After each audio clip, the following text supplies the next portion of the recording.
My name is Sterling Nakamura, and I am a meteorologist who survived the first 90 days of the Ice Age apocalypse.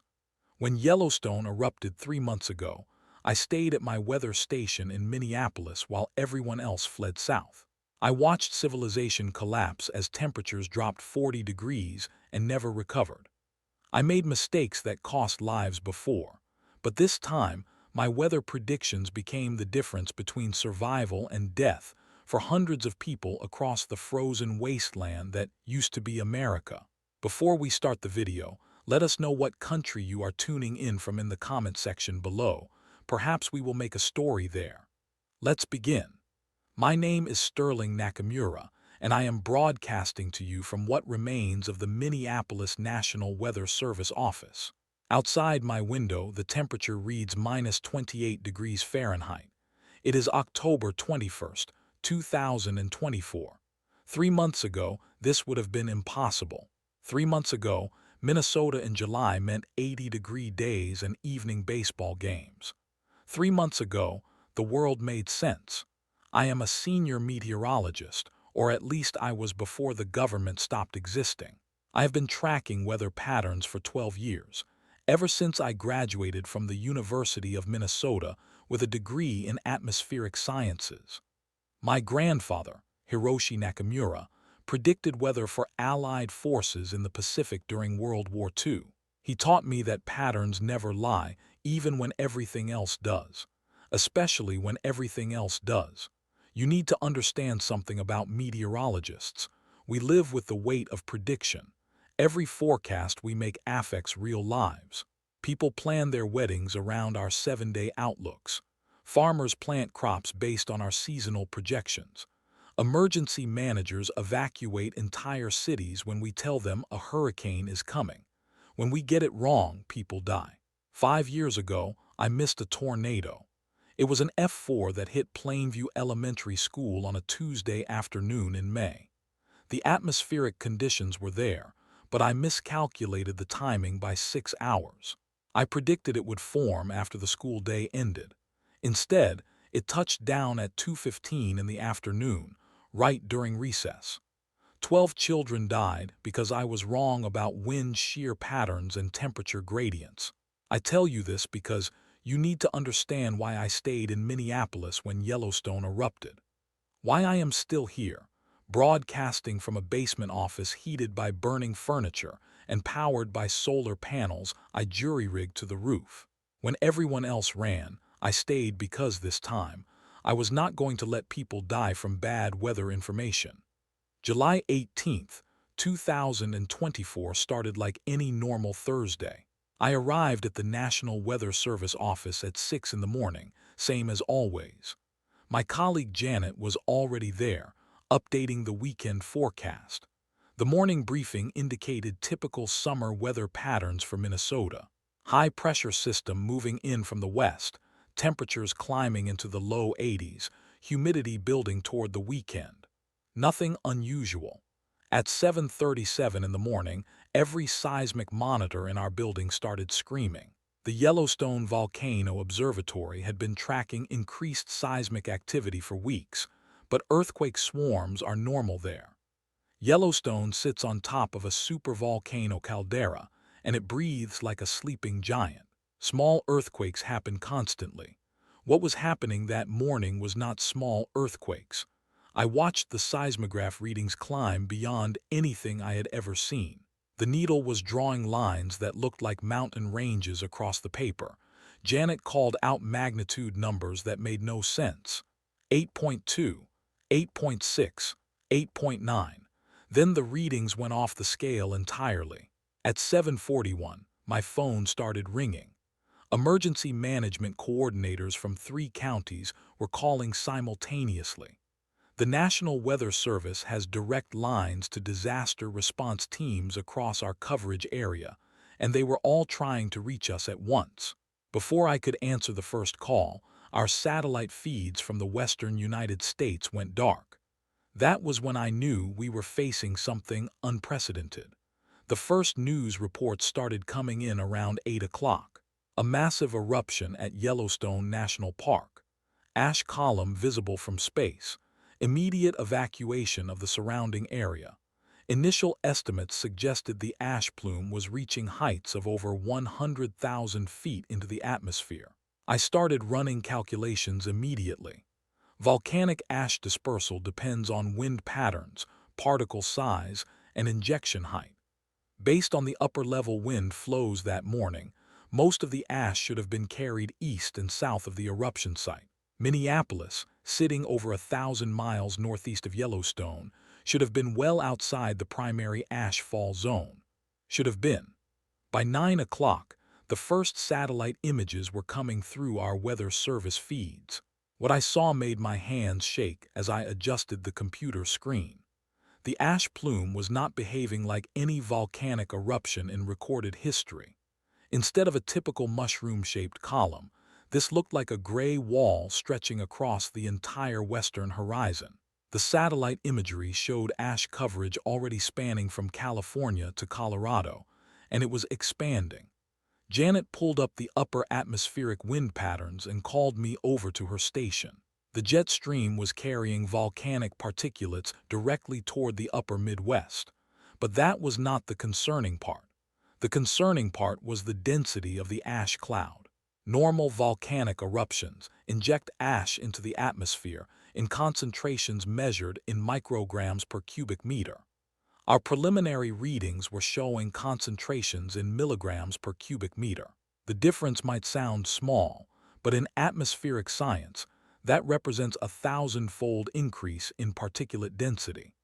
I started calculating solar radiation absorption rates for volcanic ash at those concentrations.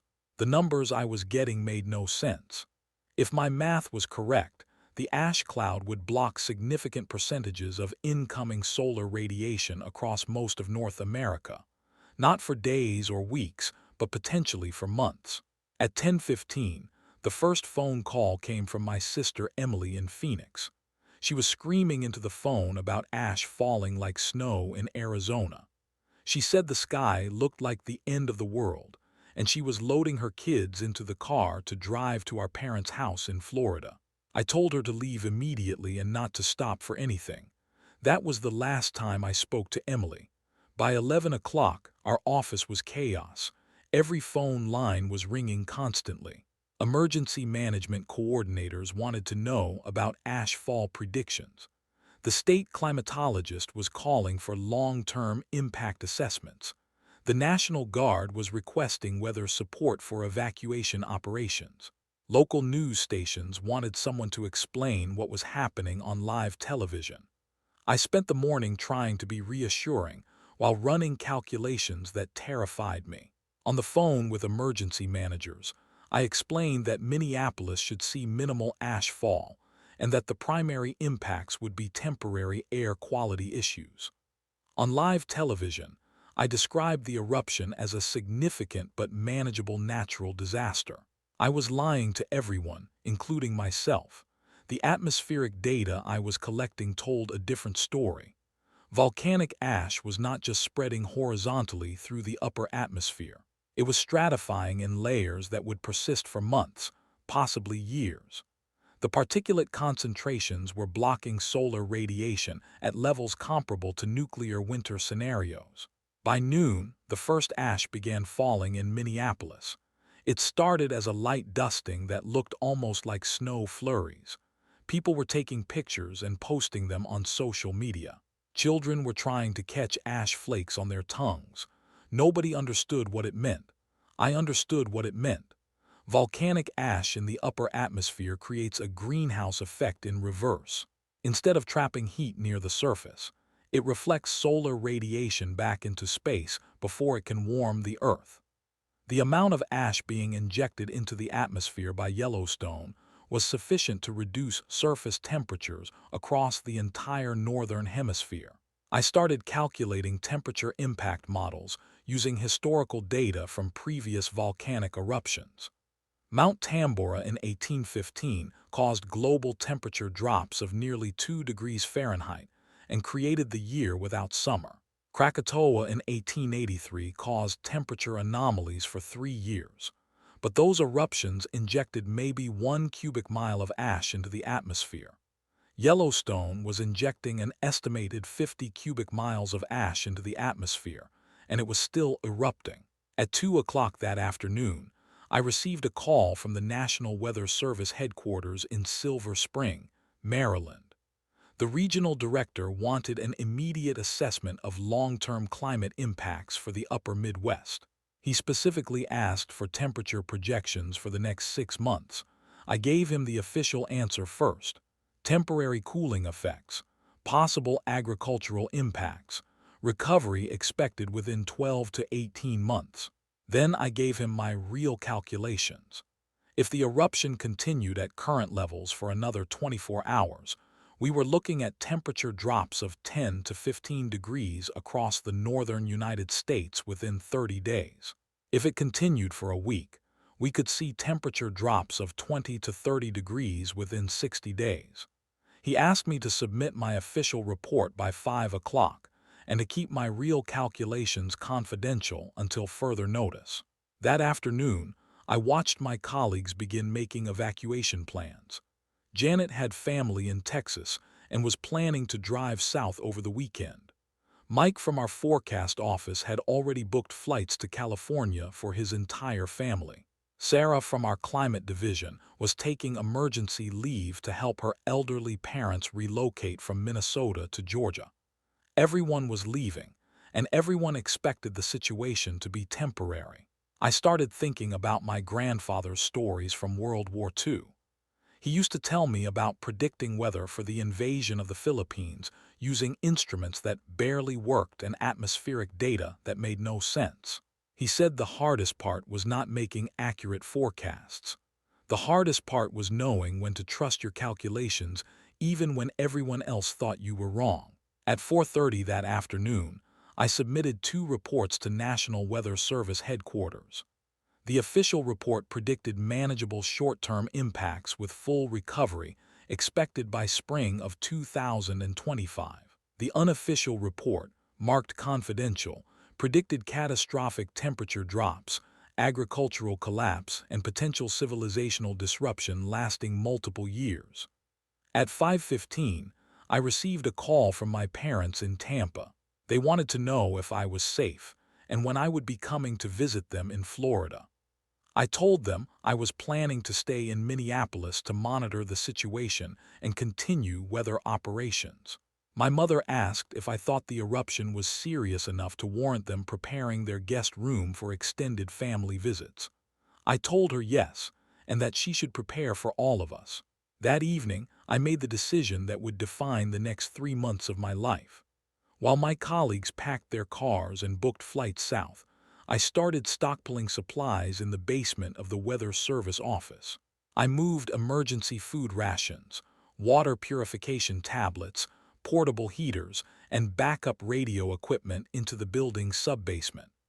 I also moved my grandfather's weather prediction instruments from my apartment. He had carried them through the Pacific Theater during World War II, and they had never failed him. I figured if I was going to predict weather through the end of the world, I should probably use tools that had already survived one apocalypse. That night, I called my girlfriend Rebecca in Chicago. We had been dating for 2 years, and she was expecting me to drive down to visit her that weekend. I explained the situation and suggested she consider flying to her family in North Carolina immediately. She laughed and said I was being dramatic about a little volcanic ash. That was the last normal conversation I had with anyone. July 19th started with temperature readings that made no sense. Overnight lows in Minneapolis during July should be around 65 degrees. The low that morning was 58 degrees. That might not sound significant, but it represented a 7-degree temperature anomaly in a single day. By noon, the temperature had only climbed to 71 degrees. Normal July highs in Minneapolis are around 82 degrees. We were looking at an 11-degree temperature depression less than 24 hours after the eruption. The ash fall continued throughout the day. What had started as light flurries was becoming a steady precipitation of gray particles that covered everything like dirty snow. People were still taking pictures, but they were starting to ask questions about air quality and long-term cleanup. I spent that day running updated atmospheric models with the new temperature data. The results were worse than my initial calculations. The ash cloud was not dissipating as expected. Instead, it was spreading and thickening, creating a persistent atmospheric layer that was blocking increasing amounts of solar radiation. By July 20th, the temperature readings were showing consistent 10-degree depressions across the entire upper Midwest. More importantly, nighttime temperatures were dropping faster than daytime temperatures could recover. We were looking at a pattern of thermal deficit that would compound daily. That weekend, the first evacuation orders were issued for areas within 500 miles of Yellowstone. The official reason was air quality and potential additional volcanic activity. The real reason, which emergency management coordinators shared with me privately, was temperature projections indicating potential crop failures across the Mountain West. Janet left for Texas on Saturday morning. Mike flew to California on Sunday afternoon. By Monday, July 22nd, I was the only senior meteorologist still reporting to the Minneapolis office. On Tuesday, July 23rd, I recorded my first unofficial weather broadcast from the National Weather Service building. I explained to anyone listening on emergency radio frequencies that the temperature anomalies were not temporary. I shared my calculations showing that thermal deficits would continue compounding for weeks, possibly months. I also shared my prediction that anyone planning to survive what was coming should either head south immediately or prepare for winter conditions in the middle of summer. 3 people called the emergency line that day to tell me I was spreading panic and misinformation. One of them was my supervisor at the National Weather Service, calling from his hotel room in Atlanta, where he had evacuated with his family. By the end of July, Minneapolis was recording daily high temperatures in the mid-60s and nightly lows in the upper 40s. The ash fall had stopped, but the atmospheric ash layer was persisting and thickening. Satellite imagery showed similar temperature depressions across most of the northern United States and southern Canada. The first crop failure reports started coming in from North Dakota and Montana. Wheat and corn that should have been thriving in July heat were freezing in unexpected cold snaps. Agricultural extension offices were reporting unprecedented growing season disruptions across the northern plains states. On August 1st, I received my last official communication from National Weather Service headquarters. The message was brief and delivered by a regional supervisor calling from a backup facility in North Carolina. All non-essential National Weather Service operations in the upper Midwest were being suspended indefinitely. Personnel were advised to relocate to warmer climates and report to southern regional offices for reassignment. I was officially ordered to abandon my post and evacuate Minneapolis immediately. Instead, I started preparing for the winter that was coming in August. I ignored the evacuation order. Looking back now, 90 days later, I realized that decision saved not just my life, but the lives of hundreds of people who would depend on my weather broadcasts in the months that followed. But on August 1st, standing alone in the National Weather Service office, as my supervisor's voice crackled through the phone telling me to abandon Minneapolis, I had no idea what I was choosing. August 2nd marked the beginning of what I now call the real crisis. The temperature that morning dropped to 42 degrees. In Minneapolis, in August, I checked my instruments 3 times because I could not believe the readings. Normal August mornings in Minnesota hover around 68 degrees. We were looking at a 26-degree temperature depression in less than 3 weeks. I called the emergency management coordinator for Hennepin County to report the readings. The phone rang 12 times before someone answered. When they finally picked up, I could hear chaos in the background. Multiple conversations, radio chatter, what sounded like shouting. The coordinator told me they were dealing with unprecedented demand for emergency heating assistance and asked if I could provide a timeline for when temperatures would return to normal. I told him the truth. Based on atmospheric ash concentrations and solar radiation absorption rates, temperatures would continue dropping for weeks, possibly months. There was no timeline for returning to normal because we were not dealing with a normal weather event. He hung up on me. That day, I made my first major supply run through Minneapolis. I needed to gather everything I could find before other people realized what was happening. The grocery stores were busy but not panicked. People were buying extra food, but they were shopping like they were preparing for a long weekend, not the end of civilization. I filled 4 shopping carts with non-perishable food, water purification tablets, batteries, propane canisters, and anything else I could think of for long-term survival. The cashier asked if I was planning a camping trip. I told her something like that. While I was loading supplies into my car, I overheard a conversation between 2 men in the parking lot. One of them was complaining about having to turn on his furnace in August. The other was saying his wife was making him cancel their vacation to Wisconsin because she was worried about driving in the unusual weather. They were treating this like an inconvenience, a temporary disruption that would resolve itself once the volcanic ash settled. I wanted to shake them and explain that the ash was not going to settle. It was stratified in the upper atmosphere, and it would stay there for years. Instead, I drove back to the weather station and started calculating food ratios for extended isolation. August 5th brought the first snow to Minneapolis. Not a light dusting. Real snow. 3 inches of accumulation in the middle of summer. I measured it myself using standard meteorological protocols because I knew nobody would believe the reports without documentation. The city was not prepared for snow in August. The road crews had no idea how to respond. Salt trucks were in storage for summer maintenance. Snow plows were parked in municipal garages. The few people still driving around Minneapolis were sliding through intersections and getting stuck in parking lots. But the snow was not the worst part. The worst part was watching people still try to maintain normal routines. I saw joggers running through snow drifts wearing shorts and tank tops. I watched families having picnics in city parks while snow fell around their blankets. A coffee shop near the weather station was still advertising their summer iced drink specials on a sidewalk sign covered in 3 inches of snow. Denial is a powerful psychological defense mechanism. It allows people to function when reality becomes too overwhelming to process. But denial also prevents people from taking appropriate action when their survival depends on acknowledging harsh truths.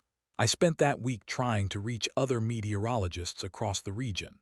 Most of the National Weather Service offices in Minnesota, Wisconsin, and Iowa had been officially closed. The few people who answered their phones were calling from hotels in Texas, Florida, and Arizona, where they had evacuated with their families. One conversation stands out. I reached Tom Bradshaw, a climatologist who had worked with me on long-term temperature trend analysis. He was calling from a hotel room in Phoenix, and he sounded exhausted. I asked him if he had run any models for long-term recovery timelines. Tom told me he had stopped running models because the results were too depressing to share with emergency management officials. His calculations suggested that even if the Yellowstone eruption stopped immediately, atmospheric ash concentrations would continue affecting global temperatures for 3 to 5 years. Then he told me something that made my blood freeze. The eruption had not stopped. Seismic monitoring stations that were still operational indicated that Yellowstone was continuing to erupt at significant levels. Fresh ash was being injected into the atmosphere daily, which meant the situation was not just failing to improve. It was actively getting worse.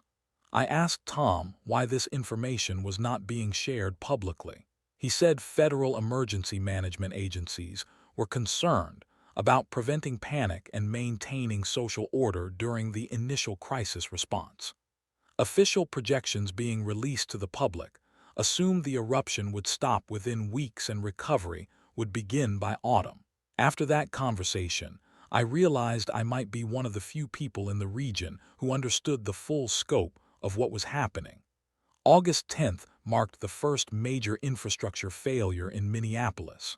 The natural gas distribution system began experiencing pressure drops across the city. During summer months, natural gas demand is minimal because most heating systems are shut down. But with August temperatures dropping into the 30s, everyone in Minneapolis was trying to heat their homes simultaneously.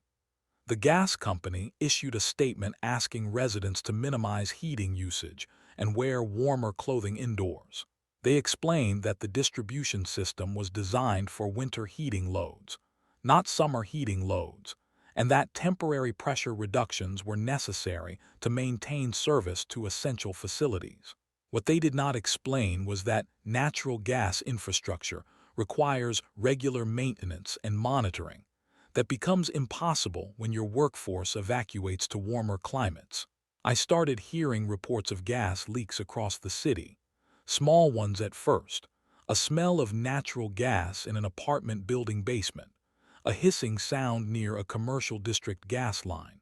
But by August 15th, the Minneapolis Fire Department was responding to multiple gas-related emergencies daily. On August 16th, a natural gas explosion destroyed an entire city block in the Uptown neighborhood. The blast happened at 2:30 in the morning when most people were sleeping.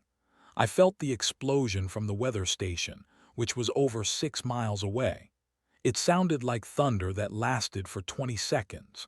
The official cause was a corroded gas line that had been leaking for days. The real cause was infrastructure collapse accelerated by emergency conditions and workforce evacuation. 7 people died in that explosion, including 3 children. That was when I started my unofficial radio broadcasts in earnest. Every day at noon and 6 in the evening, I would broadcast on emergency frequencies with updated weather information and survival guidance. I explained temperature trends, precipitation forecasts, and what people could expect in terms of continued cooling. More importantly, I started warning people about infrastructure failures. Gas line monitoring was compromised. Electrical grid stability was declining as heating demand increased. Water treatment facilities were operating with skeleton crews. The systems that made modern urban life possible were beginning to fail. 3 days after I started my radio broadcasts, I received my first response call. A woman named Margaret who lived in South Minneapolis with her elderly mother.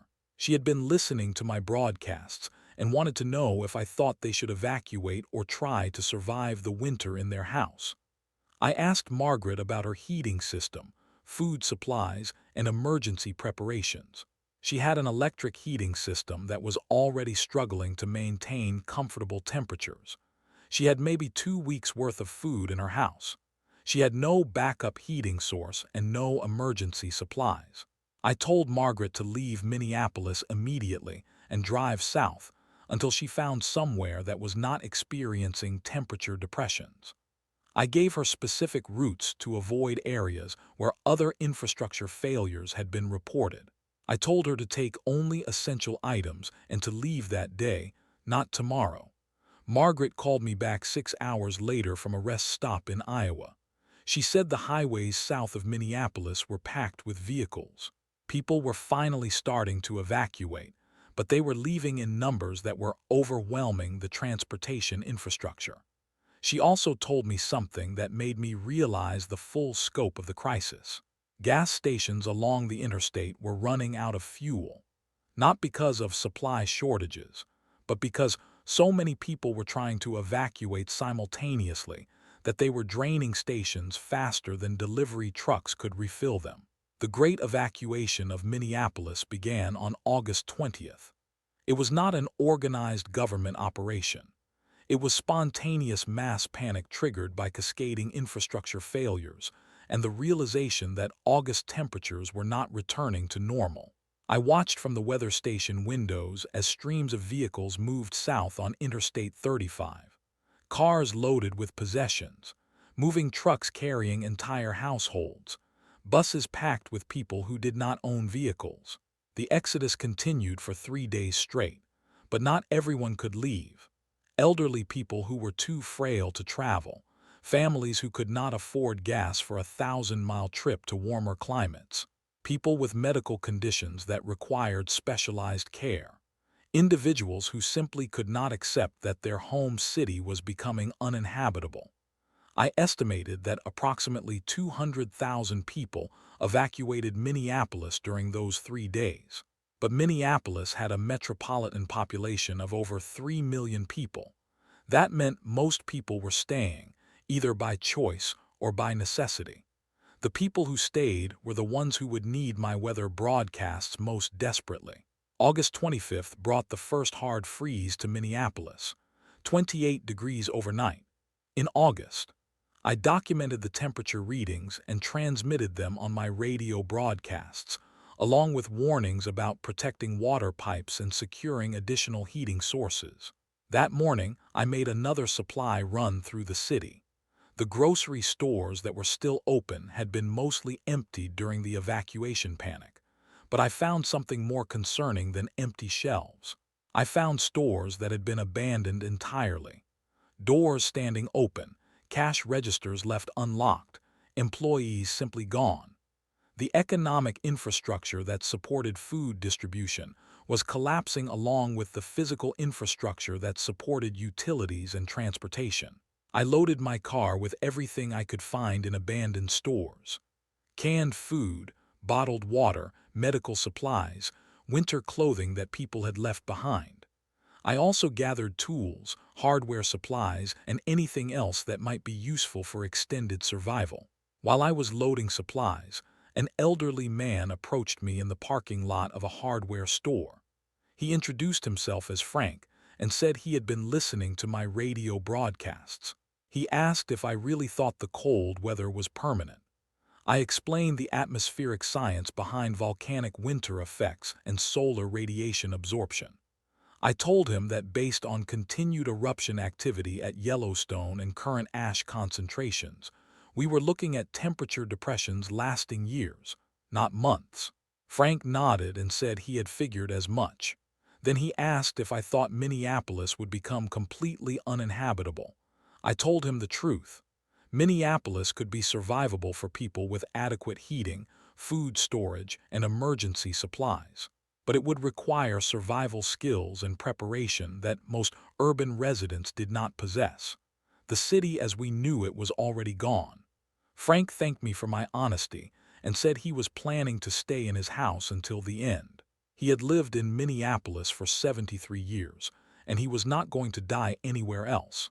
I never saw Frank again, but I thought about him every day for the next month. By September 1st, Minneapolis was effectively a ghost town. The municipal government had relocated to emergency operations centers in southern Minnesota. Police and fire services were operating with minimal staffing for emergency calls only. Most businesses had closed permanently or evacuated to warmer locations. The people who remained were living in a city that was no longer functioning as a city. Street lights stayed on in some neighborhoods and went dark in others. Traffic signals continued operating at some intersections and failed completely at others. Garbage pickup had stopped entirely. I was living in a post-apocalyptic landscape, and most of America had no idea it was happening. My radio broadcasts during this period focused on practical survival information: how to prevent pipes from freezing when your heating system failed, which abandoned buildings might provide better shelter than damaged houses, where to find clean water when municipal systems stopped working. I also started receiving more response calls from other survivors scattered throughout the metropolitan area, people who had stayed by choice or necessity and were trying to figure out how to survive winter conditions in September. A man named Carlos called from northeast Minneapolis. He was staying to care for his disabled brother who could not be moved safely. Carlos had managed to stockpile heating fuel and food, but he was worried about security as more buildings became abandoned. A woman named Jennifer called from a suburb south of the city. She was a single mother with 2 young children and her car had broken down during an attempted evacuation. She was trapped in her house with minimal supplies and no way to travel to warmer climates. A group of college students called from the University of Minnesota campus. They had been left behind when the university officially closed and relocated administrative operations. They were living in a dormitory building that still had heating, but they had no long-term food supplies. Each of these calls reminded me that my weather broadcasts were not just providing meteorological information. They were providing hope and practical guidance to people who had nowhere else to turn for help. September 5th brought the first blizzard to Minneapolis. 6 inches of snow in 12 hours, with wind gusts creating drifts over 2 feet deep. The combination of snow and wind made travel impossible and knocked out electrical power to large sections of the city. I spent that blizzard broadcasting emergency information from the weather station basement, powered by the solar panel array I had installed on the roof. I provided updates on storm conditions, guidance for staying warm without electricity, and instructions for emergency communication. During that broadcast, I realized something that changed my perspective on the entire situation. My voice was probably the only consistent source of reliable information that many survivors were receiving. Local news stations had evacuated or stopped broadcasting. Government emergency services were overwhelmed and understaffed.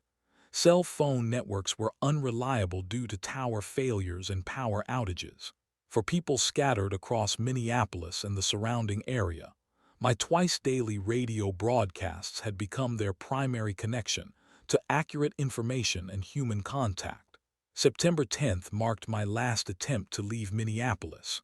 I had been planning to make one final supply run to stock up before temperatures dropped further. But when I tried to start my car, the engine would not turn over. The battery had died during the previous night's sub-freezing temperatures. I tried to jumpstart the car using emergency equipment from the weather station, but the electrical system had suffered damage from repeated freeze-thaw cycles. My vehicle, like much of the infrastructure in Minneapolis, had not been designed to operate in winter conditions during summer months. That afternoon, I made the decision that would define the rest of my survival experience. Instead of trying to repair the car or find alternative transportation out of the city, I decided to commit completely to surviving the winter in Minneapolis. I moved all of my remaining supplies into the weather station basement. I sealed off unnecessary areas of the building to concentrate heat in smaller spaces. I set up a more permanent workshop for maintaining radio equipment and weather instruments. Most importantly, I accepted that I was no longer just a meteorologist providing weather information. I had become the primary communication hub for survivors across the Minneapolis metropolitan area. September 15th brought temperatures that officially qualified as winter conditions. Highs in the upper 30s, lows in the mid-20s. We were experiencing winter weather 2 months early, and it was still getting colder. The psychological impact of September snow was different from August snow. August snow felt impossible and temporary. September snow felt like the beginning of something permanent and deadly. That week, I started receiving distress calls on my radio broadcasts.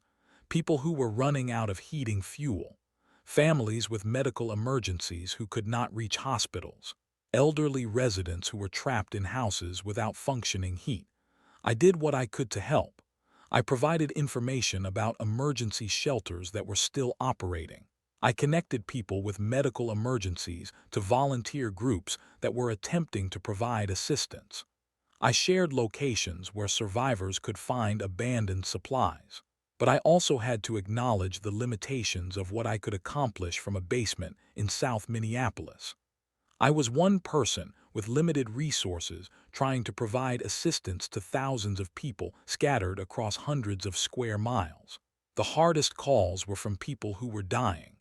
Parents calling to report that their children were suffering from hypothermia. Elderly people calling to say goodbye because they knew they would not survive another night without heat. I started keeping a notebook with the names and locations of people who called my broadcasts, partly for practical reasons, to track what assistance had been provided to different areas, but mostly because I wanted to remember them. I wanted to document that these people had existed and that they had tried to survive.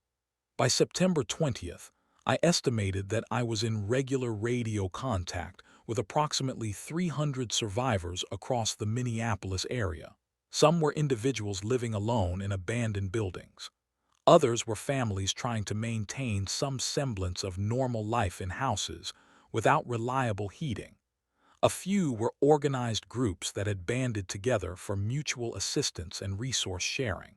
The common thread among all of them was that they were facing winter conditions that would last for months, possibly years, with summer preparation and supplies. September 25th marked the first day that temperatures in Minneapolis never rose above freezing. 0 degrees overnight, 28 degrees as the daily high. We had entered permanent winter conditions in September, and atmospheric ash concentrations indicated that spring was not coming in 2025. That night, I received a radio call that changed everything. A group of survivors holed up in a school building in North Minneapolis. They had been listening to my broadcasts for weeks, and they had a proposition. They wanted to establish a formal communication network with me as the central coordinating station. They had amateur radio operators in their group who could help extend the range of emergency communications. They had medical personnel who could provide guidance for treating cold weather injuries. They had individuals with military training who could help organize security and resource distribution. Most importantly, they had realized the same thing I had realized. This was not a temporary crisis that would resolve itself by winter. This was a permanent change that required long-term adaptation and community cooperation. For the first time since Yellowstone erupted, I felt like I was not completely alone in understanding what we were facing. The proposal from the North Minneapolis group came at exactly the right time. October 1st marked the beginning of what I now think of as my true isolation period. The organized evacuations had ended weeks earlier. The infrastructure failures had cascaded beyond any possibility of repair. Most importantly, the psychological reality of permanent winter was finally settling in among the survivors who remained. I agreed to serve as the central communication hub for what we started calling the Twin Cities Survivor Network. The North Minneapolis group had identified 12 other survivor clusters across the metropolitan area, ranging from individual families to organized communities of 30 or 40 people. My weather station became the nerve center for coordinating information, resources, and emergency assistance among all of them. But accepting that responsibility meant accepting something else. I could not leave Minneapolis, even if I wanted to, even if I found a working vehicle, even if I discovered a clear route south to warmer climates. Too many people were depending on my broadcasts for survival information and emergency coordination. I was committed to surviving the winter in Minneapolis, whether I lived through it or not. October brought the first serious test of my broadcasting equipment. A massive ice storm hit the metro area on October 5th, coating everything in over an inch of solid ice. The weight brought down power lines across the city and damaged my solar panel array on the roof of the weather station. For 3 days, I lost primary power to my radio equipment. I was forced to run emergency broadcasts using battery backup systems that gave me maybe 2 hours of transmission time per day. During those broadcasts, I had to prioritize the most critical survival information and emergency coordination. The ice storm also revealed something troubling about the survivor clusters I was coordinating with. Several groups stopped responding to radio calls entirely. The amateur radio operator in northeast Minneapolis went silent after reporting that ice had damaged their antenna system. A family in suburban Bloomington stopped answering after their last transmission mentioned that their house was becoming uninhabitable due to frozen pipes. I started keeping detailed logs of radio contact schedules and began marking groups as potentially lost when they failed to respond for more than 48 hours. By October 10th, I had lost contact with 4 of the original 12 survivor clusters. The mathematics of survival were becoming brutally clear. Every infrastructure failure reduced the carrying capacity of the metropolitan area. Every communication breakdown isolated survivors from mutual assistance. Every degree of temperature drop eliminated people who lacked adequate preparation. Minneapolis was becoming uninhabitable, one frozen building at a time. The psychological pressure of coordinating survival information for hundreds of people while living alone in a basement was enormous. I started talking to myself during the long hours between radio broadcasts. Not casual conversation, but detailed technical discussions about atmospheric chemistry and weather prediction methodologies. I would explain to my imaginary audience why volcanic ash particles remain suspended in the stratosphere for years. I would lecture empty air about the relationship between solar radiation absorption and surface temperature depression. I would argue with myself about the accuracy of my long-term climate projections. Looking back, I realize I was maintaining my sanity by continuing to practice my profession, even when my only audience was the frozen walls of a basement office. October 15th brought my closest encounter with death since the crisis began. I was making repairs to the solar panel array when I slipped on ice-covered roof sections and fell approximately 12 feet onto the concrete loading dock behind the weather station building. The impact knocked me unconscious for an unknown period of time.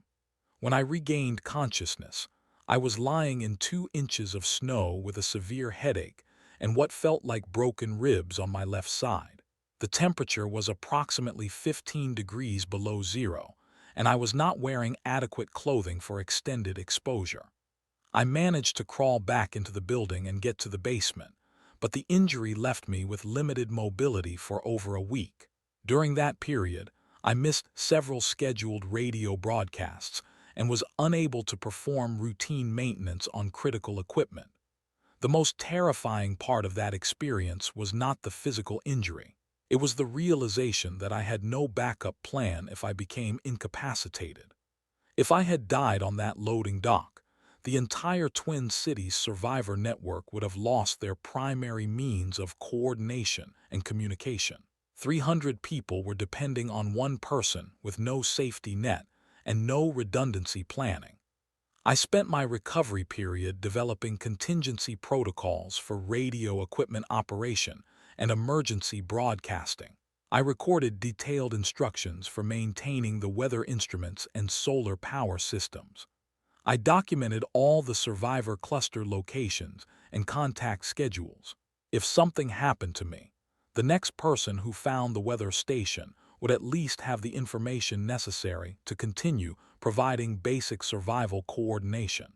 October 20th marked the first day that outdoor temperatures in Minneapolis dropped below 0 degrees Fahrenheit and stayed there. We were experiencing Arctic conditions in October, with no prospect of warming until the following summer at the earliest. That day, I received the most difficult radio call of the entire crisis period. Jennifer, the single mother from suburban Minneapolis who had been stranded when her car broke down during the evacuation, was calling to report that her heating system had failed completely. Jennifer had 2 children, ages 6 and 9. She had been surviving in her house using space heaters powered by a portable generator, but the generator had stopped working and she had no way to repair it. The indoor temperature in her house was dropping toward freezing, and she had no backup heating source. I walked Jennifer through every possible option for emergency heating: burning furniture in a fireplace, creating a heating source using candles and metal containers, insulating a single room and concentrating body heat. But all of these solutions required materials and skills that she did not have access to. Jennifer asked me if I thought she should try to walk to one of the emergency shelters with her children. The nearest operating shelter was approximately 8 miles from her location. The outdoor temperature was -12 degrees with wind gusts creating a wind chill below -30. I had to tell a mother that attempting to walk 8 miles through Arctic conditions with 2 small children would almost certainly result in all 3 of them freezing to death before reaching safety. I also had to tell her that staying in her house without heat would result in the same outcome, just more slowly. Jennifer thanked me for my honesty and said she understood her options. She asked me to remember her children's names if anyone ever asked what happened to the people who stayed in Minneapolis. Emma and Michael, 6 and 9 years old. That was the last time I heard from Jennifer. I started drinking more heavily after that call.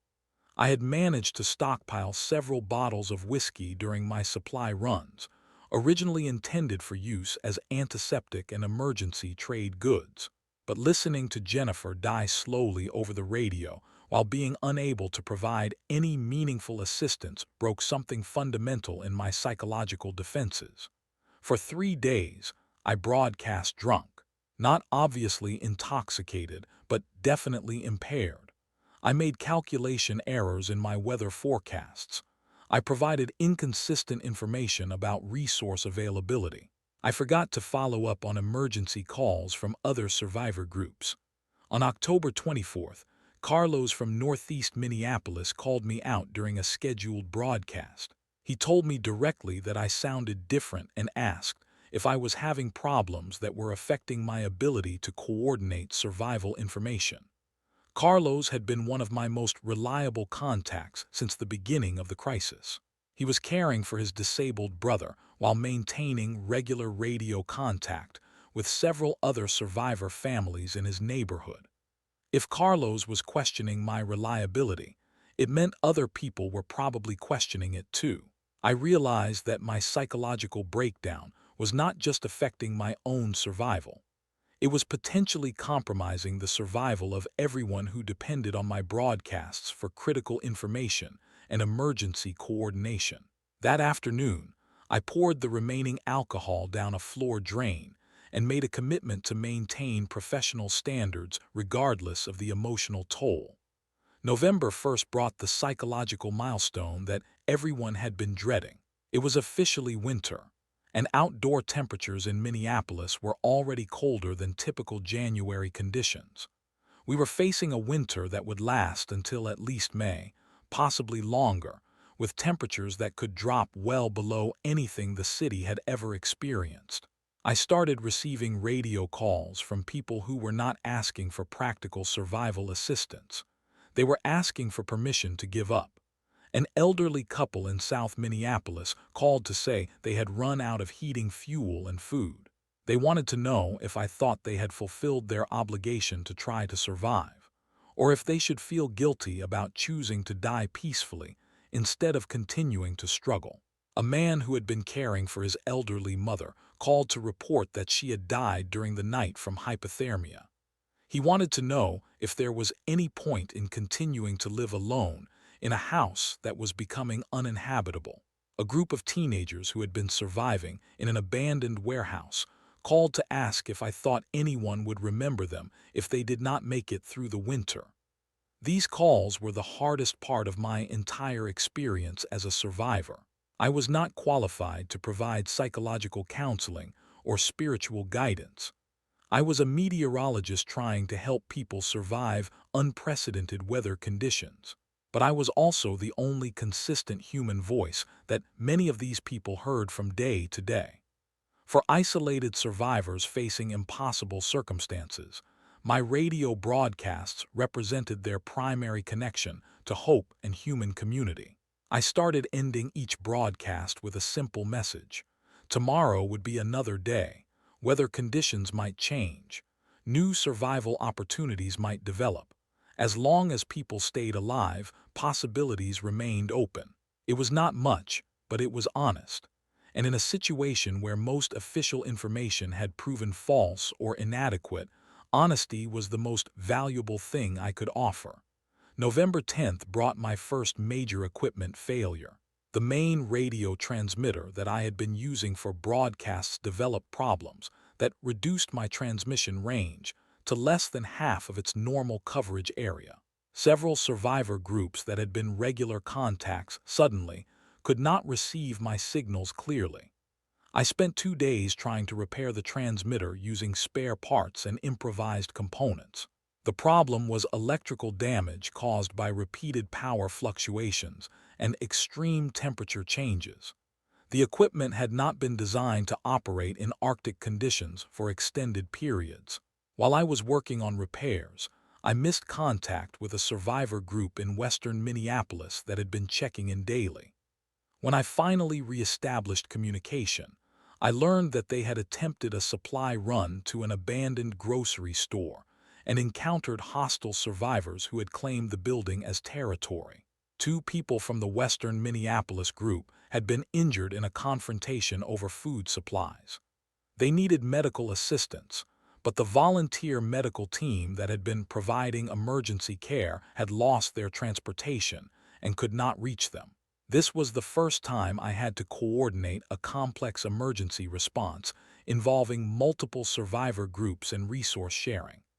I contacted the North Minneapolis group, which had individuals with medical training, and arranged for them to travel to assist the injured survivors. I also had to mediate a territorial dispute between survivor groups over access to abandoned supply sources. Different communities were beginning to establish claims over specific buildings and resource areas, which created potential for conflict and violence. I realized that my role was evolving beyond weather coordination and emergency communication. I was becoming a de facto coordinator for basic governance and resource allocation among the survivor communities. November 15th marked the coldest temperature I had recorded since the crisis began. -28 degrees Fahrenheit as the daily high, -43 degrees as the overnight low. We were experiencing temperatures that were colder than typical Arctic winter conditions. At those temperatures, human survival becomes a matter of hours without adequate shelter and heating. Exposed skin freezes in minutes. Breathing extremely cold air can cause lung damage. Most mechanical equipment stops functioning properly. I had to modify my radio broadcast schedule because my equipment was struggling to operate reliably in the extreme cold. I moved all broadcasting equipment to the warmest part of the basement and wrapped sensitive components in insulating materials. During that cold snap, I lost contact with 3 more survivor groups. 2 simply stopped responding to radio calls. The third sent a final transmission reporting that their heating system had failed and they were abandoning their shelter to attempt reaching warmer locations. I never heard from any of them again. By November 20th, I estimated that I was in regular contact with fewer than 100 survivors across the entire Minneapolis metropolitan area. This represented a population decline of over 99% from the pre-crisis level of 3 million people. The survivors who remained were the most resourceful, most prepared, and most determined individuals from the original population. But they were also becoming increasingly isolated from each other as transportation became impossible and communication equipment failed. I started organizing regular check-in schedules that allowed me to monitor the status of individual survivors in small groups. If someone missed 2 consecutive check-ins, I would attempt to coordinate welfare checks by other survivors in their area. This system revealed a troubling pattern. Survivors were not just dying from cold and starvation. They were also dying from accidents, medical emergencies, and violence that became fatal due to the lack of emergency services and medical care. A woman in northeast Minneapolis died from a fall down icy stairs in her house. A man in South Minneapolis died from what sounded like a heart attack, alone in his basement. A family in suburban Edina stopped responding after reporting suspicious activity around their house. Every death reduced the total population and removed someone who might have provided assistance or resources to other survivors. November 25th brought an unexpected communication from outside the Minneapolis area. A ham radio operator in Duluth, Minnesota, managed to contact me using a high-powered transmitter setup. He reported that Duluth had been completely evacuated and that he was the only person maintaining radio operations in northeastern Minnesota. The Duluth operator had been monitoring emergency frequencies across the upper Midwest and had identified only 3 active communication hubs in the entire region. My station in Minneapolis, a group in Madison, Wisconsin, and a single operator in Grand Forks, North Dakota. This was the first time I understood the true geographic scope of the catastrophe. The volcanic winter was not just affecting Minneapolis. It was affecting the entire northern United States. Millions of people had either evacuated to warmer climates or died during the first months of temperature depression. The few survivors who remained were scattered across thousands of square miles in small, isolated groups with minimal communication and no organized support. December 1st marked the beginning of what I started calling the deep winter period. Outdoor temperatures consistently below -20 degrees. Indoor temperatures in unheated buildings dropping below freezing. Snow accumulation making ground transportation impossible even with specialized Arctic vehicles. I had been surviving in the weather station basement for over 4 months. My food supplies were running low despite careful rationing. My heating fuel was becoming critically depleted. Most importantly, my radio equipment was showing signs of degradation that would eventually result in complete communication failure. I started making hard decisions about resource allocation and survival priorities. I reduced my radio broadcast schedule to conserve battery power. I sealed off additional areas of the basement to concentrate heat in smaller spaces. I began calculating calorie ratios to determine how long my remaining food supplies would last. I also started preparing final documentation of the crisis period and survivor coordination activities. If I did not survive the rest of the winter, I wanted to leave records that might be useful for future disaster response or historical analysis. On December 5th, I received a radio call that changed my entire perspective on the situation. A group of survivors in St. Paul had established contact with a larger community in southern Minnesota that had successfully adapted to the new climate conditions. This community had organized permanent heating systems using wood and coal resources. They had established food production using cold weather crops and greenhouse techniques. Most importantly, they had maintained a population of over 200 people who were not just surviving, but building sustainable systems for long-term adaptation. The St. Paul group wanted to know if I would be interested in relocating to join the southern Minnesota community. They had transportation resources and could organize an extraction mission to bring me and my radio equipment to their location. For the first time since the crisis began, I had a realistic option to leave Minneapolis and join a larger survivor community that offered genuine long-term survival prospects. But accepting that offer would mean abandoning the individual survivors and small groups across Minneapolis who still depended on my broadcasts for coordination and emergency assistance. I told the St. Paul group that I needed time to consider their offer and to arrange for continuity of radio operations if I decided to relocate. That night, I broadcast a special message to all the survivor groups in my network.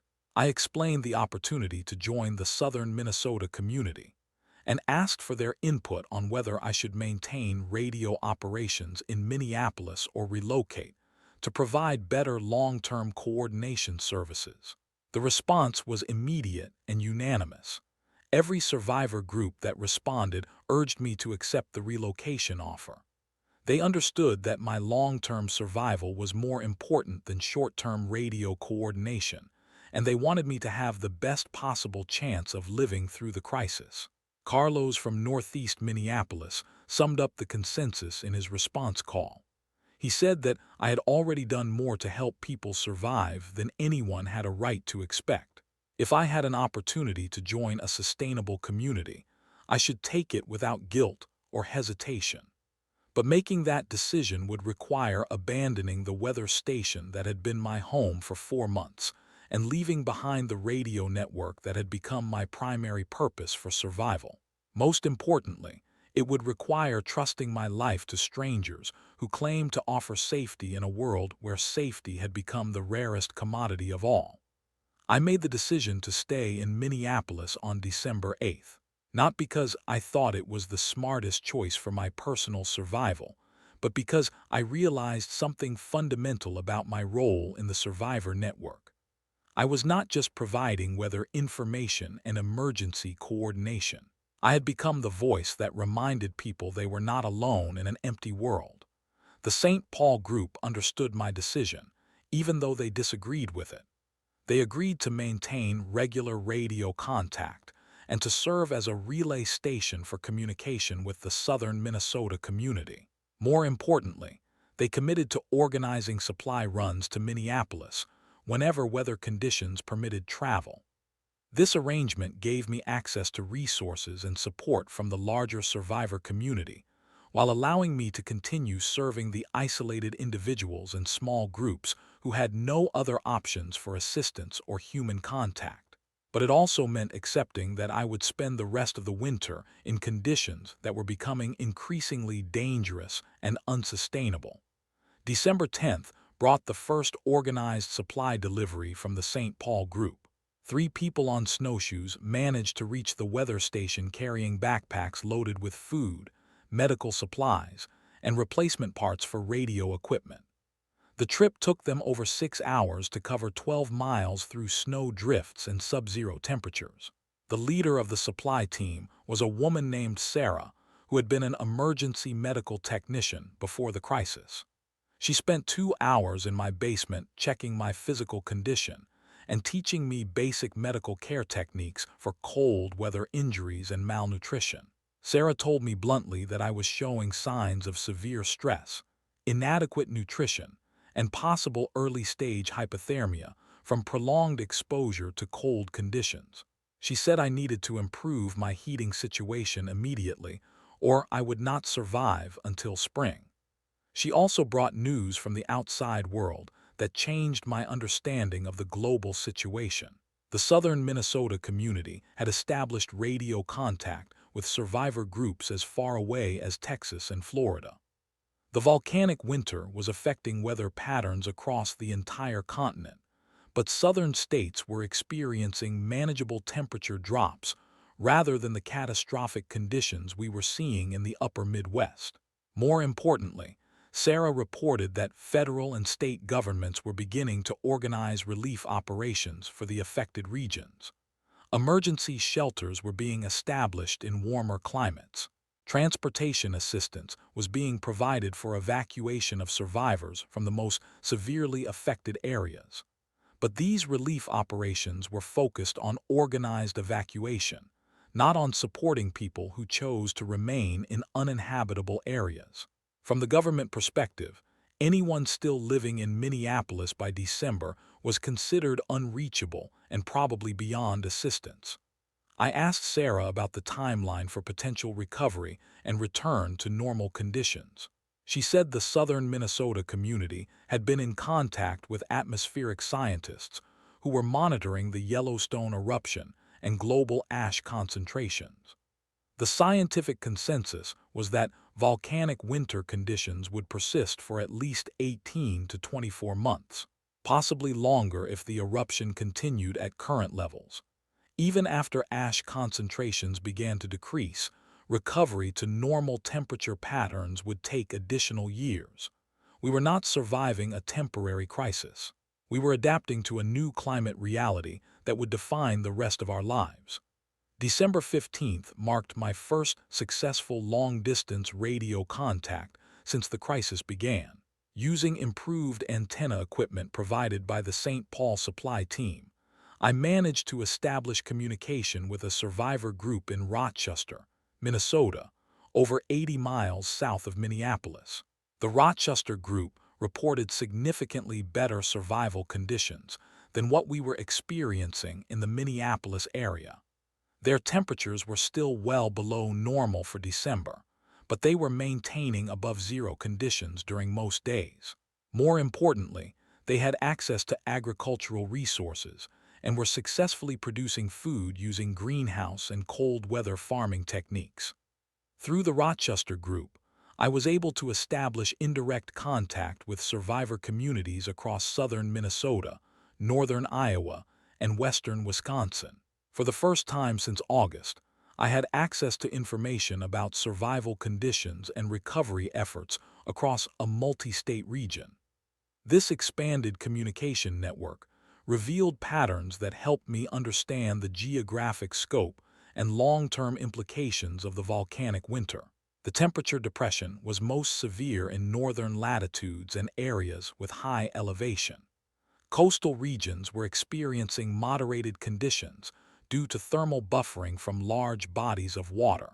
Agricultural areas with good soil and drainage were recovering faster than urban areas with extensive concrete and limited green space.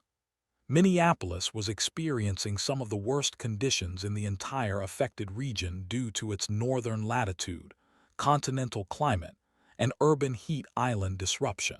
I started sharing this information in my daily broadcasts, which helped local survivors understand their situation in a broader context. But it also made clear that anyone who survived the winter in Minneapolis would face continued harsh conditions for years to come. December 20th brought the most significant infrastructure failure I had experienced since moving to the basement. The building's main electrical system failed completely, leaving me dependent entirely on solar panels and battery backup for power.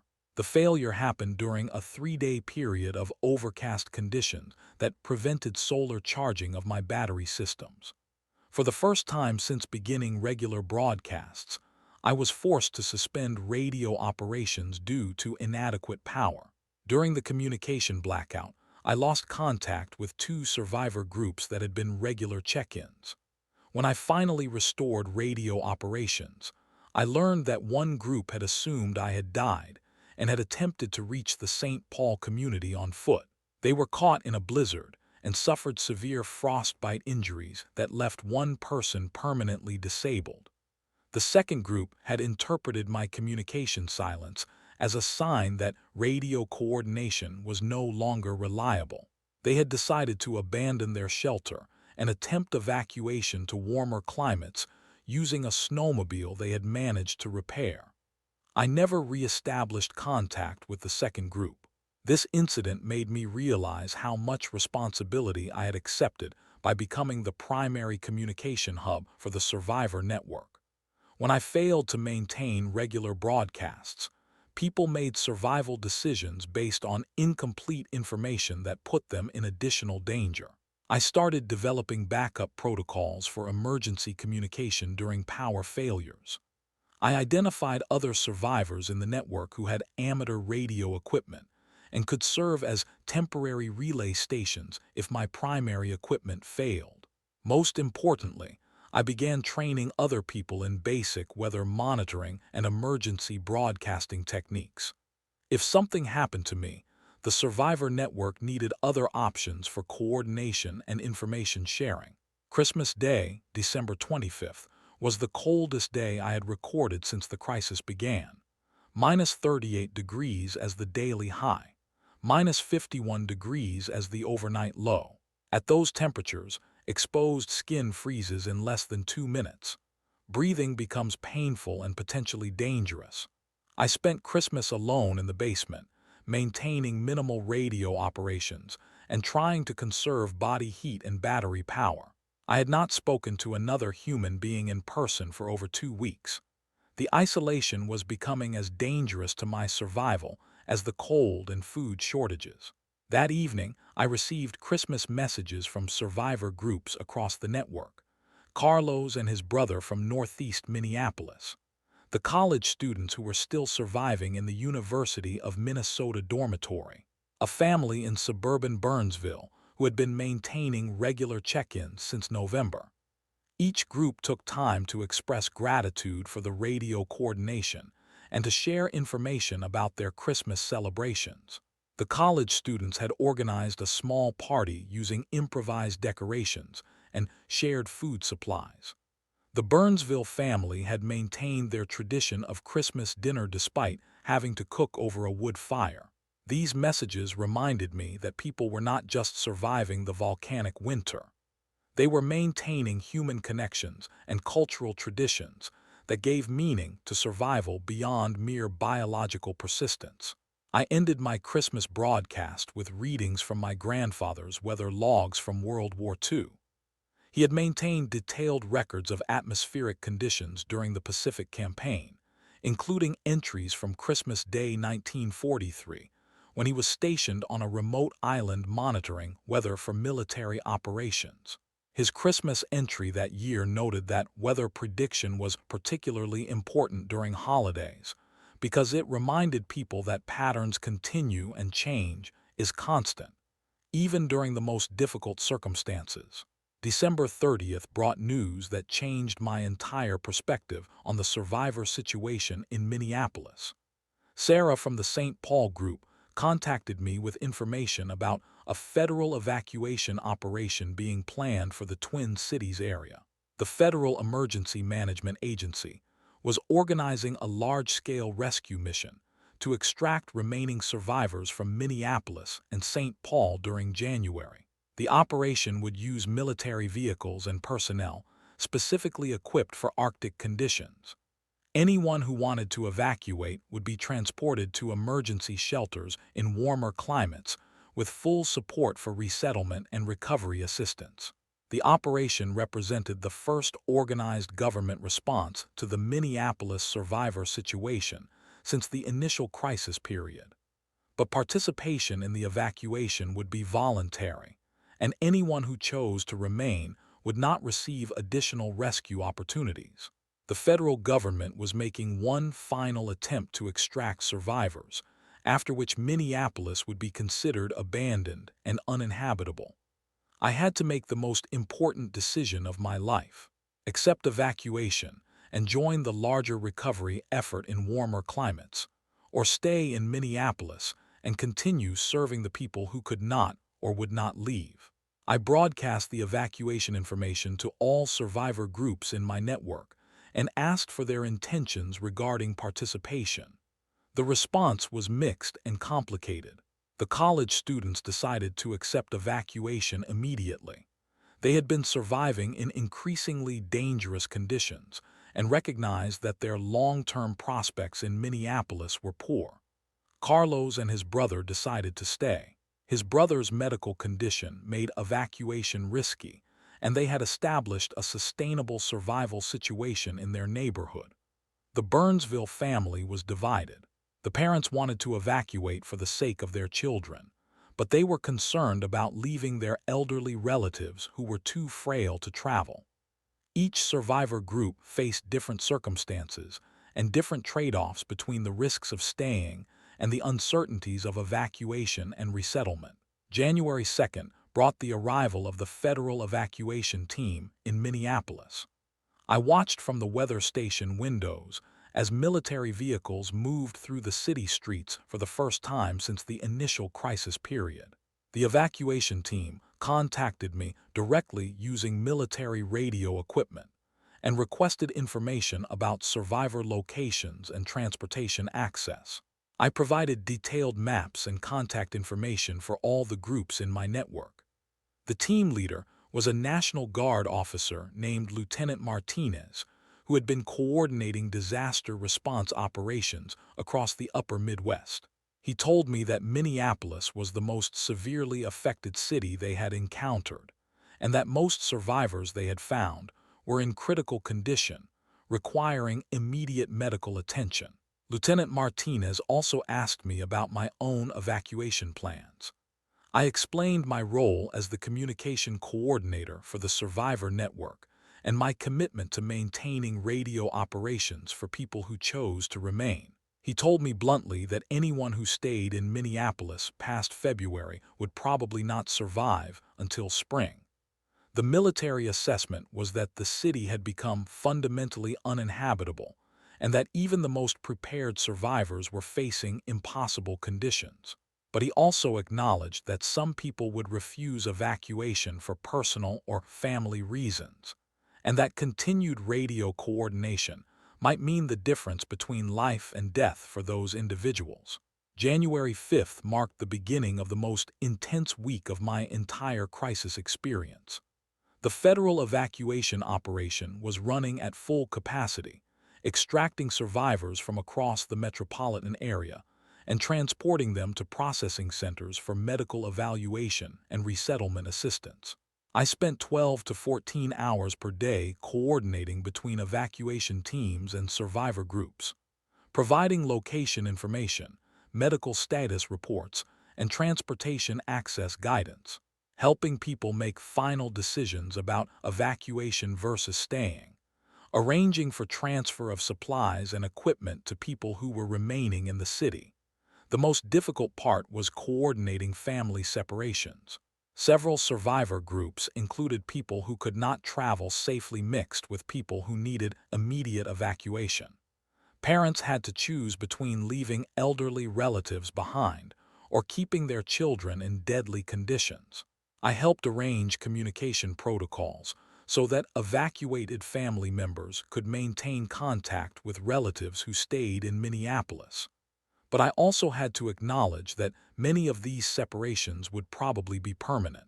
January 8th brought my final conversation with the college students who had been surviving in the University of Minnesota dormitory.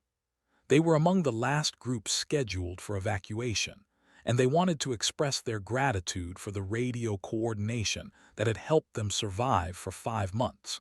The group leader, a young man named David, told me that my broadcasts had provided more than practical survival information.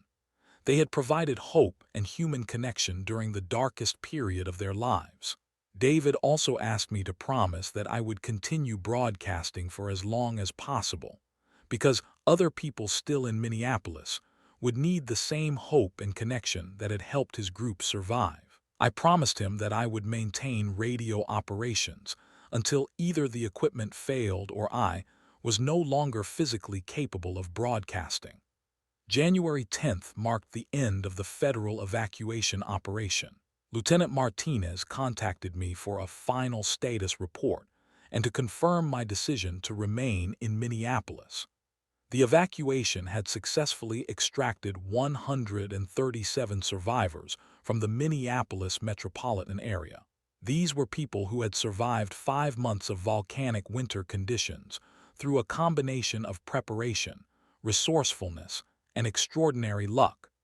But an estimated 40 to 50 survivors had chosen to remain in the city for various personal, family, or medical reasons.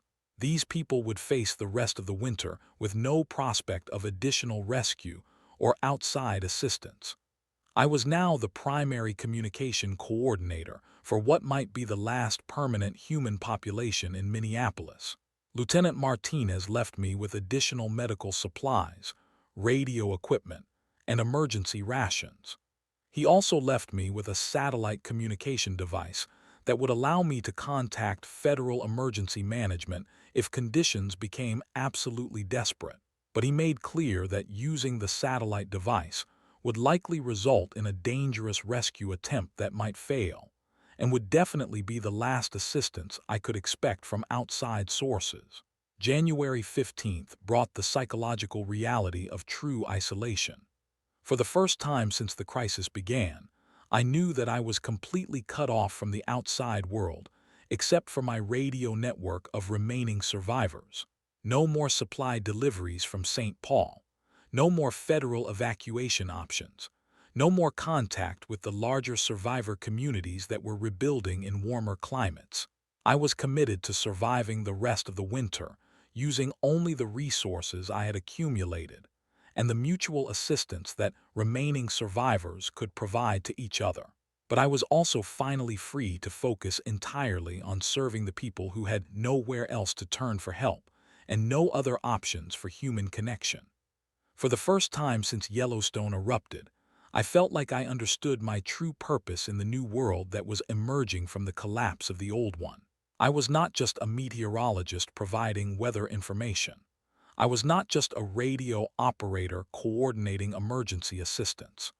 I was the voice that reminded the last people in Minneapolis that human civilization would continue, even if it continued in ways we had never imagined.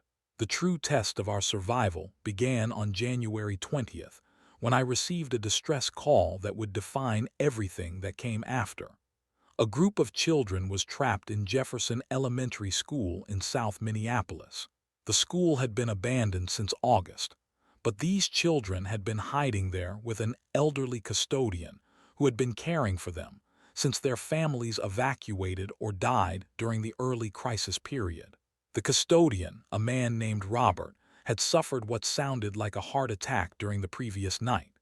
The children, ranging in age from 7 to 12, were alone in a building with no heat and rapidly dwindling food supplies. The outdoor temperature was minus 42 degrees. Without immediate assistance, all 6 children would die within days. This was exactly the type of emergency that my radio network had been designed to coordinate. But it was also the type of emergency that required someone to leave their secure shelter and risk their life to save others. I spent 3 hours trying to coordinate a rescue mission using other survivor groups. Carlos from northeast Minneapolis was too far away and lacked transportation. The remaining college students had been evacuated. The Burnsville family had their own children to protect and could not risk the parents. Every survivor I contacted understood the urgency of the situation. But every survivor also understood that attempting a rescue mission in Arctic conditions with improvised equipment would likely result in additional deaths rather than successful assistance. At 2 in the afternoon on January 20th, I made the decision that I had been avoiding for 5 months. I left the weather station basement for the first time since November and began preparing for a rescue mission that would either save 6 children or result in my own death. I had not been outside for more than a few minutes at a time for over 2 months. My physical condition was severely compromised by malnutrition, cold exposure, and prolonged isolation. I had no Arctic survival training and no specialized equipment for extended travel in sub-zero conditions. But I had detailed knowledge of Minneapolis geography and weather patterns. I had radio communication with the trapped children. Most importantly, I had become the person that everyone else in the survivor network looked to for leadership and coordination. If I would not risk my life to save children, I could not expect anyone else to take risks to help their neighbors. I spent 4 hours preparing for the rescue mission. I gathered every piece of warm clothing and emergency equipment in the weather station. I plotted the safest route to Jefferson Elementary using my knowledge of wind patterns and snow accumulation. I arranged for continuous radio communication with Carlos, who would coordinate search and rescue if I failed to return.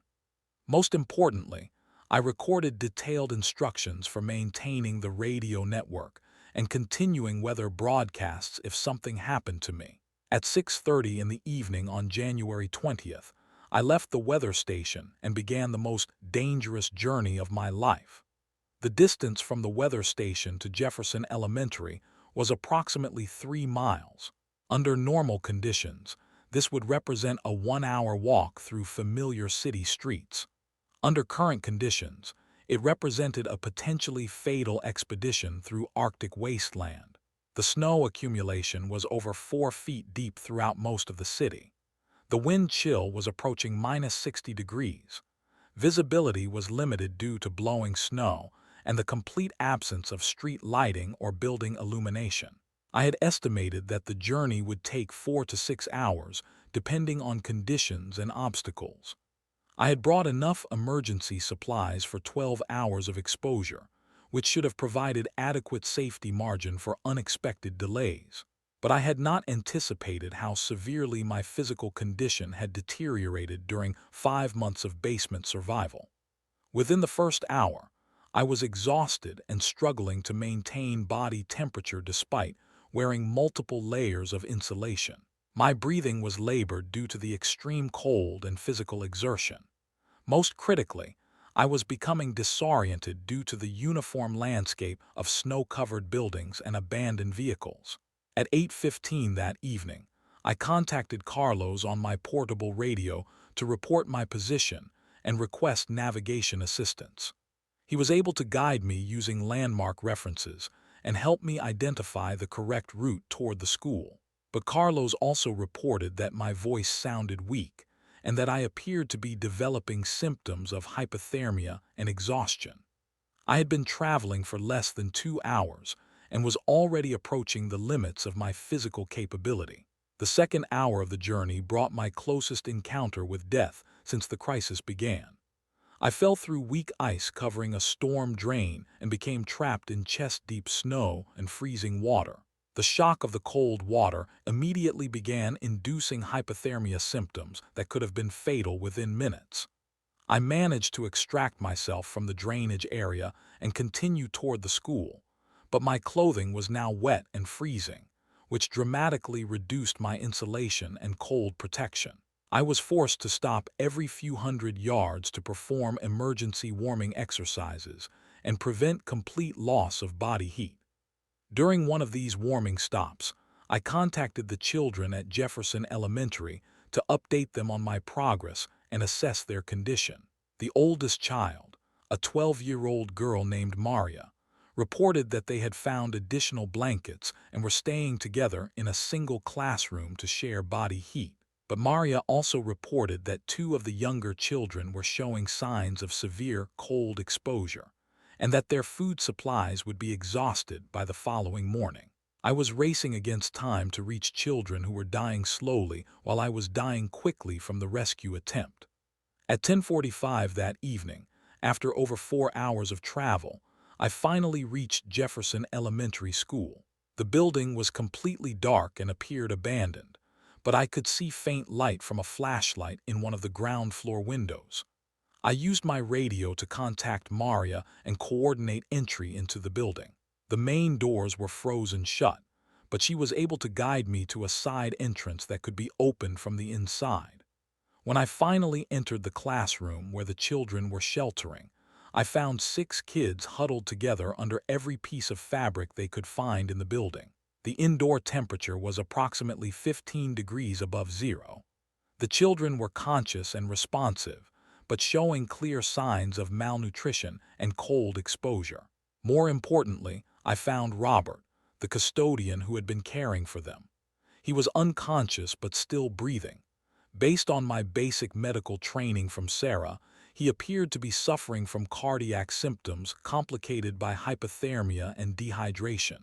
I now had to figure out how to transport 7 people back to safety when I had barely managed to transport myself to their location.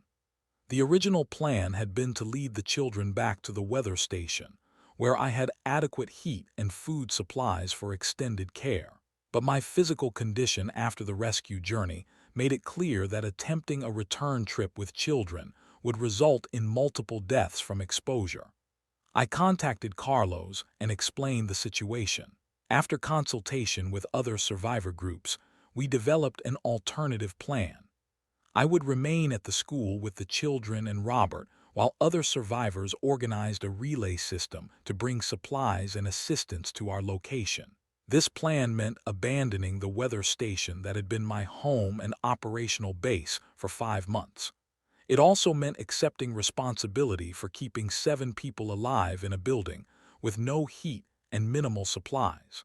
But it represented the best chance for everyone to survive until weather conditions improved enough to allow safe transportation. I spent my first night at Jefferson Elementary implementing every survival technique I had learned during 5 months of crisis management. I sealed off unnecessary areas of the building to concentrate heat. I organized the children into a buddy system for sharing body warmth. I established inventory control for food and water supplies. Most importantly, I set up a new radio communication schedule from the school and informed the entire survivor network about our situation and resource needs. January 22nd brought the first supply delivery to Jefferson Elementary. Carlos and another survivor from Northeast Minneapolis managed to reach the school using a makeshift sled to transport food, medical supplies, and additional insulation materials. Carlos also brought devastating news about Robert's condition.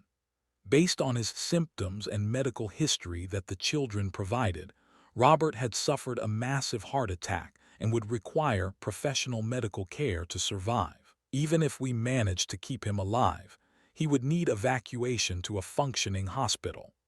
But evacuation was impossible under current weather conditions, and there were no functioning hospitals within hundreds of miles of Minneapolis. I had to explain to 6 children that the man who had saved their lives was dying, and that there was nothing we could do to save him. Robert died on January 24th, peacefully in his sleep, while the children were gathered around him, sharing stories about how he had cared for them since the crisis began. He had worked at Jefferson Elementary for over 30 years and had stayed in the building during the evacuation because he could not abandon the children whose families had disappeared. The children understood that Robert had given his life to keep them safe, and they wanted to honor his memory by continuing to survive and help each other. But Robert's death also meant that I was now the sole adult responsible for 6 children in conditions that were challenging the survival capability of experienced adults. I spent the week after Robert's death establishing new routines and responsibilities that would allow the children to participate actively in their own survival.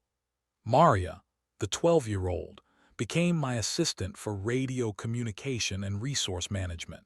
The 9-year-old twins, Sarah and Michael, took responsibility for water collection and food preparation. The younger children helped with simple tasks like organizing supplies and maintaining the shelter area. Giving the children specific responsibilities served 2 purposes. It provided practical assistance with survival tasks that I could not manage alone.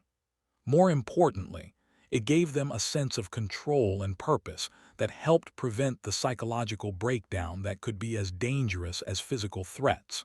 January 30th brought news that changed our entire understanding of the recovery timeline. Through my radio contact with the southern Minnesota community, I learned that atmospheric scientists were observing the first signs of ash concentration decrease in the upper atmosphere. The Yellowstone eruption had finally begun to stabilize, and new ash injection was decreasing significantly.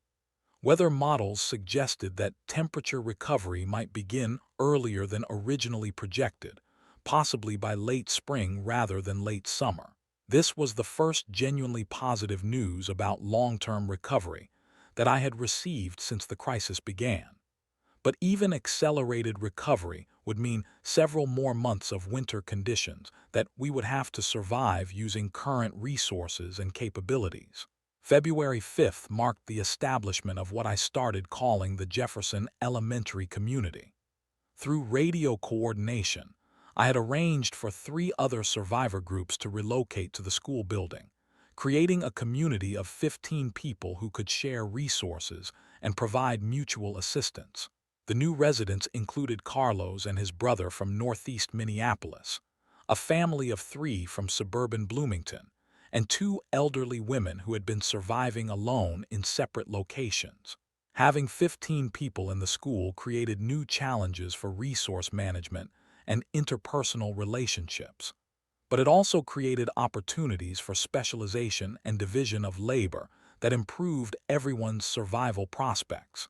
Carlos and I established a formal governance structure for making community decisions. The family from Bloomington brought expertise in food preservation and cold weather agriculture. The elderly women provided child care assistance and medical knowledge that helped with health monitoring for all community members. Most importantly, having a larger community meant that no individual was carrying the entire burden of survival responsibility. February 10th brought the first successful long-distance communication with the outside world since the federal evacuation. Using improved radio equipment and favorable atmospheric conditions, I managed to contact a ham radio operator in Iowa who had been monitoring emergency frequencies across the upper Midwest. The The Iowa operator provided updates on recovery operations in warmer climates and evacuation assistance that was still available for survivors who could reach transportation hubs in southern Minnesota or northern Iowa. He also provided information about other survivor communities that had been identified across the region. We were not the only group that had chosen to remain in the volcanic winter zone. Small communities were surviving in cities and rural areas throughout Minnesota, Wisconsin, and the Dakotas. For the first time since the crisis began, I understood that human adaptation to the new climate conditions was succeeding across a much larger geographic area than I had realized. February 15th marked my recognition that the Jefferson Elementary community had become something more than a temporary survival group. We had developed sustainable systems for heating, food production, water collection, and waste management. We had established educational activities for the children and meaningful work responsibilities for all community members. Most importantly, we had created social relationships and cultural practices that gave meaning to survival beyond mere biological persistence. The children were not just staying alive. They were learning new skills, forming friendships, and developing resilience that would serve them throughout their lives. The adults were not just enduring hardship. They were building something valuable that could serve as a foundation for long-term community development. I realized that we were not just surviving the end of the old world. We were creating the beginning of a new world that would emerge from the transformation caused by the volcanic winter. February 22nd brought the first confirmed temperature increase since the crisis began. The daily high reached -15 degrees, compared to -23 degrees the previous week. The increase was small but consistent with atmospheric models predicting gradual recovery as ash concentrations decreased. I broadcast this information throughout the survivor network as evidence that recovery was beginning, and that people who had survived the worst months of the crisis had genuine reason for optimism about long-term prospects. But I also emphasized that temperature recovery would be gradual, and that we should expect continued winter conditions for several more months. February 28th brought communication from the federal government that I had not expected to receive. Using the satellite device that Lieutenant Martinez had left with me, I was contacted by federal emergency management officials who were planning large-scale recovery operations for the spring period. The federal government was organizing resource distribution, infrastructure repair, and resettlement assistance for survivor communities that had maintained themselves through the volcanic winter. Communities that had demonstrated sustainable adaptation would receive priority support for long-term development. The Jefferson Elementary community qualified for this assistance based on our population size, resource management, and communication capabilities. For the first time since the crisis began, we had access to outside support and resources that would help us transition from mere survival to actual community development. March 5th marked the beginning of what I now consider the recovery period. Outdoor temperatures reached 0 degrees for the first time since October. Snow began melting during sunny afternoons, even though it refroze during overnight periods. Most importantly, I reestablished regular radio contact with survivor communities across the upper Midwest and began coordinating regional information sharing about recovery resources and resettlement opportunities. The Jefferson Elementary community had become the communication hub for a network of over 20 survivor groups across Minnesota, Wisconsin, and Iowa. We were providing coordination services for approximately 300 people who had survived the volcanic winter in the northern region. March 10th brought the arrival of the first federal recovery team at Jefferson Elementary, a group of specialists in community development, infrastructure repair, and emergency medical care. They provided comprehensive health evaluations for all community members and began planning for long-term support services. The team leader was a disaster recovery coordinator named Janet Morrison, who had been working with survivor communities across the affected region.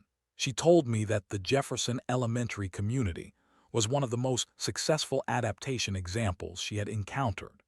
She also told me that my radio coordination work had been monitored by federal communications specialists, and that I was being considered for a position with the new Regional Disaster Communication Service that was being established to support recovery operations. March 15th marked the day that I finally understood what I had accomplished during the past 8 months. I was not just a meteorologist who had survived a natural disaster. I had become a community leader who had helped create new forms of human cooperation and resilience. The children at Jefferson Elementary were thriving despite having lived through experiences that would have broken most adults. The community members were planning agricultural projects, educational programs, and infrastructure development that would serve future generations. Most importantly, the survivor network that had grown from my initial radio broadcasts was becoming a permanent communication system that connected isolated communities across the entire upper Midwest region. March 20th brought the official end of the volcanic winter emergency period.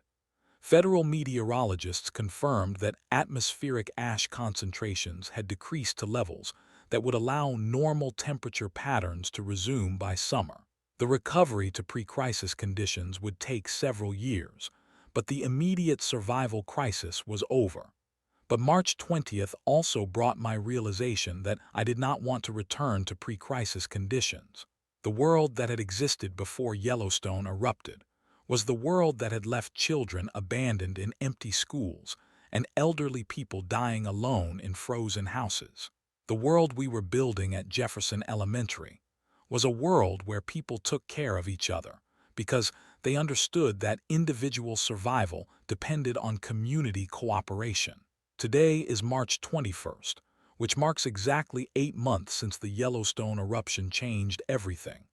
As I record this final broadcast of the crisis period, I am surrounded by 15 people who have become my family and my community. The children are planning a garden that will provide fresh food by summer. The adults are designing workshops that will teach essential skills to other recovering communities. Carlos and I are expanding the radio network to support economic cooperation and resource sharing across the entire region. Tomorrow, we begin the work of rebuilding civilization with the knowledge we have gained about what really matters for human survival and prosperity. But tonight, I want to remember the people who did not survive to see recovery begin. Jennifer and her children Emma and Michael. Frank, who chose to die in the city he loved. Robert, who gave his life to save 6 children.